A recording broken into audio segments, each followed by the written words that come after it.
This is James Williams, Professor of French, and I'm going to be talking about LA 2000, which is the second year liberal arts module, and it's called Power, Society and Cultural Practice. And today we're looking at Andy Warhol. This is part of the idea of the liberal arts practitioner. How does Warhol relate to us now? He was a towering figure in the American art world in the 60s, 70s and 80s. What can he say to us now about liberal arts? How can we see him as a liberal arts practitioner?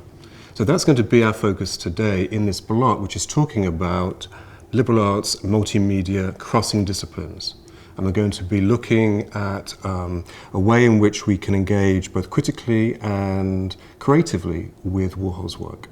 So for today, I asked you to look in advance at some of the screen tests by Andy Warhol, which he did in the early 1960s. And I hope you enjoyed them.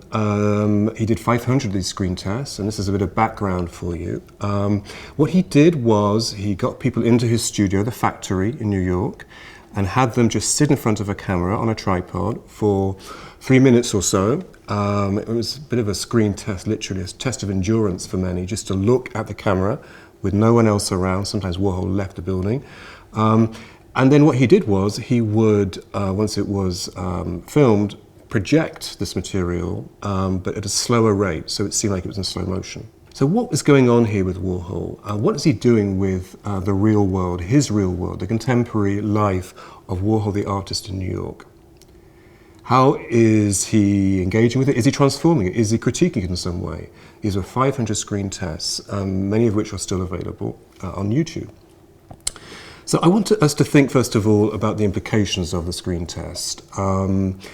For Warhol, is he engaging, because they're all on the face, simply the face, nothing more than that.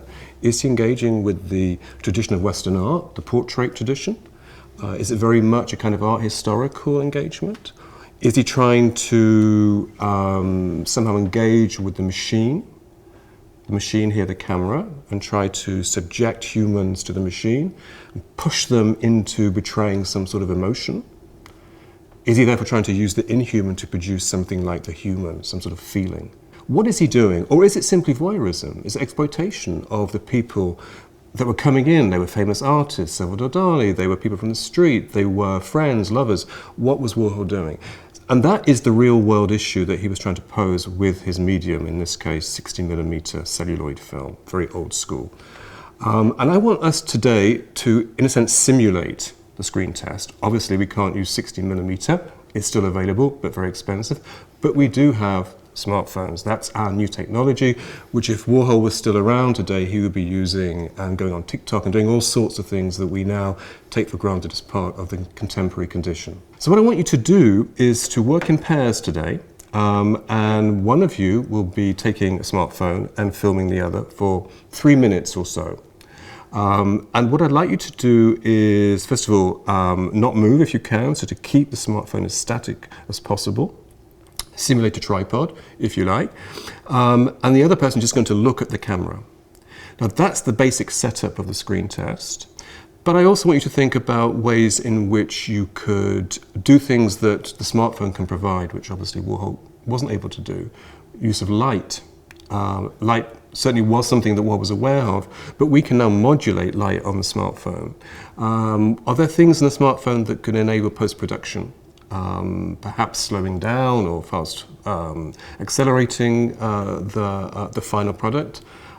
Are there things specific to your smartphone? This is an iPhone, but smartphones are all different. Are there things that could actually enrichen this engagement with your sitter?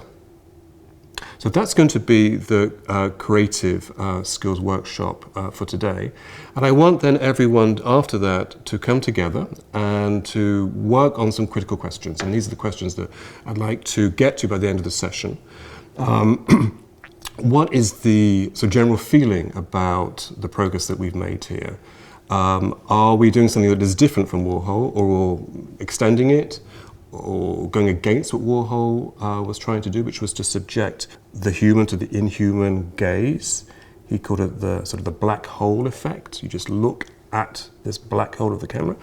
Or is it something else now with the smartphone, which is much smaller, much more kind of relaxed and casual? Also, Is there some way in which this transforms the world? I mean, it's basically FaceTime. We're aware of FaceTime, we talk about FaceTime. What is FaceTime? Exactly. That's the question I want to pose. Is FaceTime art? Is it the time of art? Or is it simply a mechanical way of filming that we get through technology now? We call it FaceTime, and it's basically inconsequential. Or is it something serious? Is it something like art? And if it is art, and if you use that term, how do we define it? So those are the questions I want you to think about, please, in your work today. What we're going to do is come together at the end of our sort of work in pairs. We can look at the films, we can put them up on our Moodle, on the electronic platform for the course, and then we can discuss and assess where we've got to here. And this is part of our liberal arts work, which is engaging with real-world issues, and the real-world issues are us in this classroom in Egham right now, in a critical and creative way. That is liberal arts in practice. Okay.